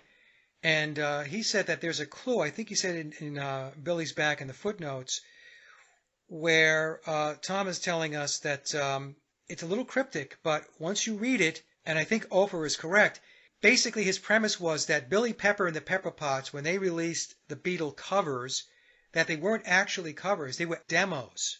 That Billy actually created the demos for those songs. That makes sense.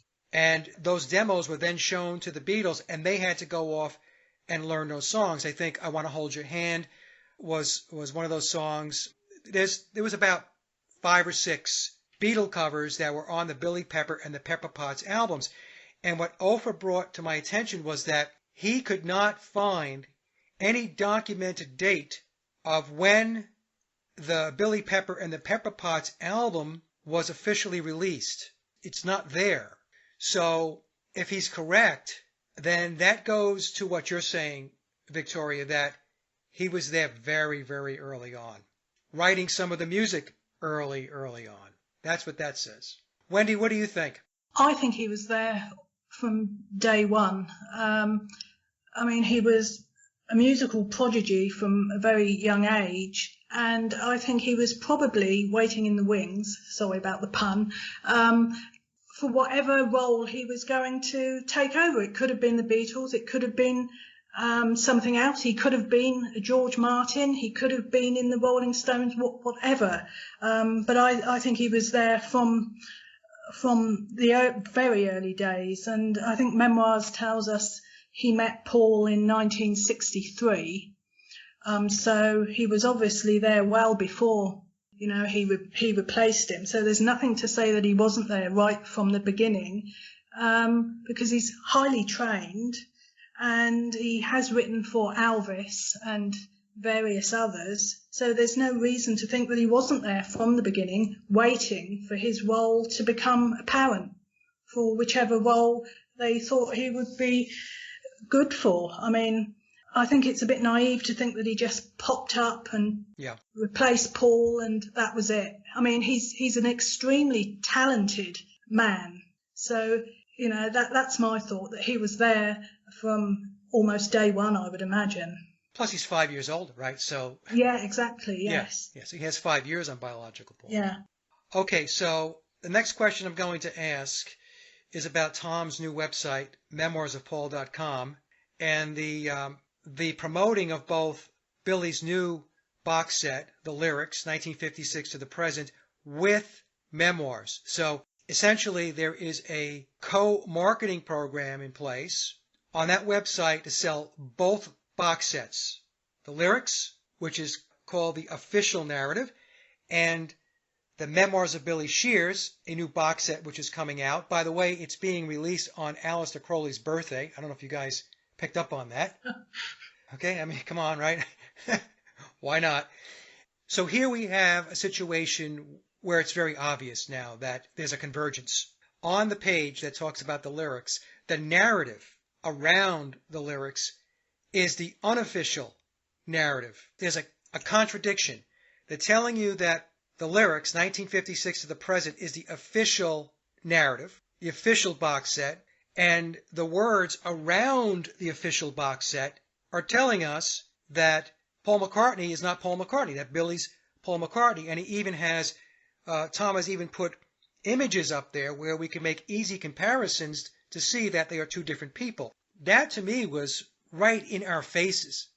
In other words, first we're being told this is the official narrative, this is the official Beatles story. Billy's going to give you his input on his insights into the lyrics and all this stuff.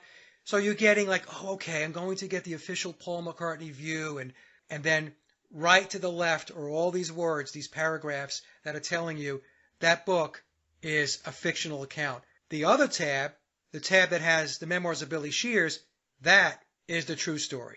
That's what I found to be very, very interesting about the way that that was set up. Wendy, what are your thoughts about that website? I think it's a very good marketing ploy because Beatle fans tend to buy anything that's available. It's like the special colours and all the merchandise with McCartney 3. And I think if you know, you think, oh, great, the lyrics, you know, the truth behind the lyrics. And then you think, well, what else is this? All the memoirs. Well, it must be something to do with Paul McCartney. So it's a good way of showing the official narrative and the unofficial narrative, because one can't really exist without the other. And I think if you want the lyrics, you'll be intrigued by the memoirs. So I think it's another way of being able to get memoirs out there. I mean, if it was just a website with just the lyrics on it, people would buy it. But people always want everything available. And I think there'll be a lot of people that will buy both. And Tom would not be allowed to do what he's doing if he didn't have permission to do it. Exactly, yes.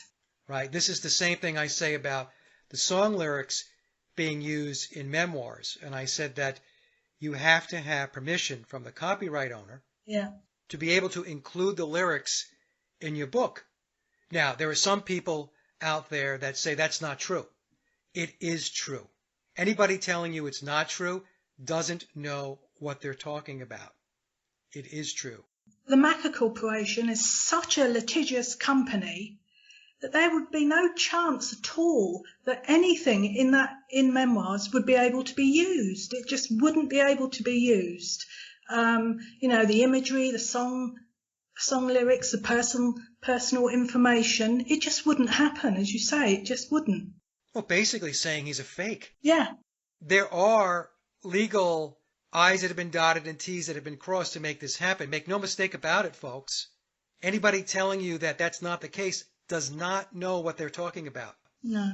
Okay, so, I mean, it's a very interesting website, and so I'll put the link down below for anybody who's interested in taking a look at it so you can see for yourself and draw your own conclusions.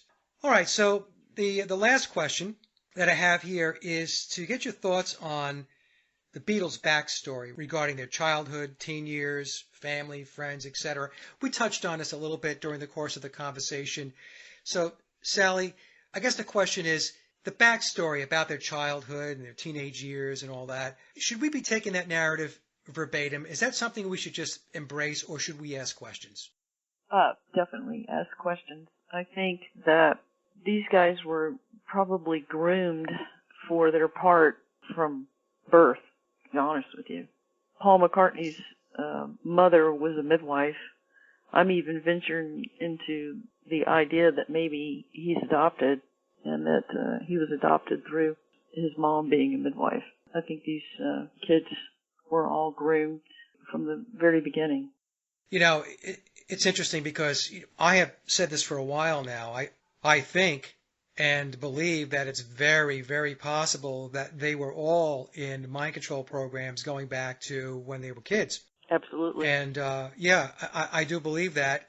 You know, there are some signs out there that this is the case. As an example, and I've mentioned this a couple of times. I know you ladies are familiar with this, but you know, we have images of the of biological Paul and George Harrison with bird cages over their heads. Well, bird cages are flat out Illuminati mind control symbolism.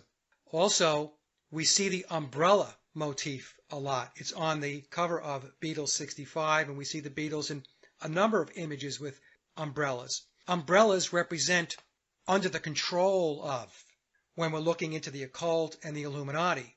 And there are many, many images out there where they're making Masonic hand gestures, one-eyed symbolism, the lion's paw, the hidden hand. So I don't know. I think that this started very, very early on. They were earmarked at a very early age. So I would agree with you on that. Victoria, what are your thoughts? I struggled with all that at first for a long time. For a long time, I couldn't get past the story that we'd all been fed. You know, they were from Liverpool and whatnot. But I think when I was reading one of the John books, and it talked about his mother being killed, and you know, it was an off-duty policeman or a policeman, and then the license plate number was, and it read it, and so just do a little math, and that reduces to 9/11. I was like, okay, that's not an accident. That didn't just happen. So then I realized, yeah, it goes back with these guys probably all the way to birth. I think what is hard is they're not from influential families, so you automatically don't think that they're, you know, someone special. But if they were adopted or who knows? I mean, who knows where they really came from and what the real story was. But or if the story about their families is true, that's the thing. About their families are true. And you'd think that there would be a lot of people that remember, you know, their families or whatever. But I agree. I think they were in mind control from the beginning, you know, from birth or very early ages. And I agree with Sallie. I'm not so sure Biopol. I mean, it was a different time. There was a war and midwives, you know, there were babies being born that didn't have parents. They were orphans, and it wouldn't be uncommon for a midwife to adopt a couple babies to take them on if they could. Yeah, I do think it goes back a long way. Now, I didn't always think that, but I think it goes back to the very beginning of their birth or at least young childhood. Yeah. When this grooming started. And I don't really think that normal, like you or me, or normal people, I say, ordinary people, could be thrown into the fame machine and survive it as well as they did. I mean, those are people even though they don't seem sophisticated, they've been taught what to say, what not to say, how to say it, and they do it very well, really. Maybe they weren't great musicians, but they were actors and role players, and they did that very well. And singers. They were performers. They were performers, yeah. Yep. At the end of the day, that's what the Beatles were, performers. Wendy, what are your thoughts about when it all got started? Well, in Chertsey in Surrey, there was a place called Silverlands, which was commonly known as the Actors' Orphanage. And there were many people in the entertainment industry. That's where they used to drop off their little indiscretions. And they were brought up, adopted on, taught. So it's not beyond the bounds of possibility that they were adopted. There are a lot of themes regarding orphanages and things like that in various songs. And also the official backstories, they often seem to reflect the adult characterizations that we see when they were in the group. I mean, Ringo is often portrayed as the odd one out or the outsider of the group. And if you read anything about Ringo, we're told that he was quite isolated as a child through life-threatening illness, and he was an only child, and spent much of his time alone. George, we're told, when he was in the group, was known as the quiet Beatle, and his mother apparently listened to mystical sounds when he was in the womb because she wanted to promote peace and love to the unborn child. So their backstories very much reflect what we think of them as adults, and that's very seems a little bit contrived to me. It's like John's backstory. He was unsettled and a rebel, and his mother was killed and father being away, and when he was in the group he was rebellious and outspoken. And then as Sallie said, Paul the cute Beatle, who was sort of cherished by his mother. So it all seems to add up to a very good backstory and a very contrived adult story, if that makes sense. And also it's almost impossible to research anything before that. I mean, I've tried, and I know you've tried to look for, more information on their parents and everything else, and it's impossible. Yeah, I really still don't understand what Jim McCartney did for a living. No. And you would think that the father of a famous Beatle, that there would be more to the story than what you read, let's say, if you go to Wikipedia, right? Exactly. I mean, we're told that he worked in the cotton industry and had his own band, and we were told that he was a volunteer firefighter in World War II, and then one of Billy's pseudonyms was the fireman. So, it's all very contrived. It's almost like life imitating art in a way. It's, it's very contrived, much of it. Even Lennon's father, right? Yeah. What do we know about Freddie? That was his name? Yeah. Yeah, he made a record, and I mean the record cover had a checkered cover because I know you showed it in your presentation. So right, the duality thing there is there as well, and his father. So it's all there, if you just look for it. Yeah, I've often wondered how much involvement the fathers had in this whole process, and I'm talking specifically about McCartney's dad and Lennon's father. I don't have any proof of this, but I tend to lean toward that they had a lot to do with what went on, and because we can't get a lot of information on them, it's put into the memory hole. So we're never going to find out. I mean, that's really the moral of the story, right? It's always going to be up to conjecture for those that don't believe the official narrative, and for those who do believe the official narrative, then there's no questions asked, right? So in any case, well, ladies, we've been at it now for almost 2.5 hours. I really appreciate you sitting through it and answering all the questions. I'll go around one more time and just ask you if there's anything else you'd like to add, anything else you'd like to say before we wrap up. And Sallie, I'll start with you. Is there anything that I missed or that you wanted to talk about that we didn't discuss? Well, getting back to where these kids come from, one of the reasons that I came up with the idea that they're adopted is simply because I myself am a midwife and have adopted a child in a situation very similar to that. I have to say this group has done more for me. I have learned so much from all three of you, and I can't express my gratitude near enough. Well, the same here, Sally. We've learned from you as well. So I think it's mutual. We all play off of each other. We have different ideas and different perspectives and thoughts on things, and we just share those ideas. I do want to ask you though, is Tom a real person? He sure looks like a real person. I still get people commenting and asking me if I'm Tom you Harriet. I don't know what to do anymore. Well, you'd be pretty talented if you were keeping up Mike Williams and Tom E.U. Harriet as well.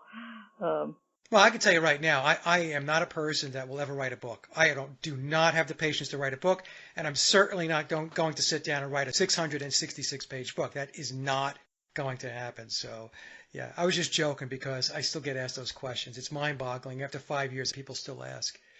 Victoria, what are your last thoughts, parting thoughts? Well, I don't know. Can I introduce anything new in this section or? Of course. Okay. I just really like the idea I had back some weeks ago whenever I noticed that John started wearing the granny glasses, and that happened to be in September of '66. So in the movie The Lord of the Flies, which was released in 1961, there was a character named Piggy in the movie that wore granny glasses. Well, right about that time, you do see Bio Paul wearing them a few times, some of the colored photos, so they were later photos, wearing granny glasses. And then John starts wearing granny glasses in September of '66, not the early Beatles. It was the mid-65, 6 era, I think, where you start really seeing them. I'm just saying that these glasses start coming into movies and music, and you're seeing it's a fashion statement. Everybody said, oh, well, John wore them because he looked good. I don't know. I'm just saying when you go back to the movie and the symbolism that the glasses play in the movie, The Lord of the Flies, which, by the way, is a synonym for devil, they were taken from Piggy before he died. They used the sun's rays to reflect and create fire. Piggy's death was not an accident. It was a setup for the Beast. They called it the Beast. Piggy, the name Piggy, appeared on the walls at the Manson murders, and the Beatles wrote a song named Piggy. And John's glasses had a famous photograph of them taken after his death where they were bloody. I think you've seen those. Yep. They became very fashionable in all that time. I just wanted to say, I don't know what it is because I really haven't had time to go through this completely. But I do think the glasses are symbolic of something more than just John liked to wear granny glasses. I do think they were inspired by the movie The Lord of the Flies and have something more to do with that. Okay, well, I did something where I thought that the glasses could very well have something to do with Ordo Templi Orientis, which was Crowley, right? So we have the granny glasses represent the O, and the O's, I should say, and where the nose piece of the glasses connect, and then John's nose represents the T, so O-T-O. I thought that could be possible. But your point is very valid too, because a lot of this stuff that revolves around the Beatles is this very esoteric stuff. It's like, I was just thinking about Peter Jackson, and didn't he do Lord of the Rings, right? Right, yeah. Lord of the Rings, Saturn has rings. And then I was thinking about Ringo Starr's name. Ringo Starr, a star with a ring. That would be Saturn. Well, it would also be a pentagram. Yeah. I want to thank all you guys for all the research. I have learned so much about esoteric stuff. I've learned about gematria, numerology, astrology, a lot about astrology and doing this research so that I can understand things. But you have to learn how to think like they think so you can understand what it is they're trying to say. Yep, that's the thing. If you don't try to understand how they think, you will not get it. Right. Wendy? Yeah, I was trying to think of the album. I can't think of the name of it. It's got a blue background, and Paul and Wings are sat with their legs dangling down, and it's very, very similar. Off the ground. Yeah, very, very similar to some mind control pictures, photos and artwork that we saw with the Podesta. Oh, okay. I can't think of what it is. I'll try and find it for later. Yeah, it's okay. If you find the Yeah. images, send them over to me, and I'll put them into the presentation so people can take a look.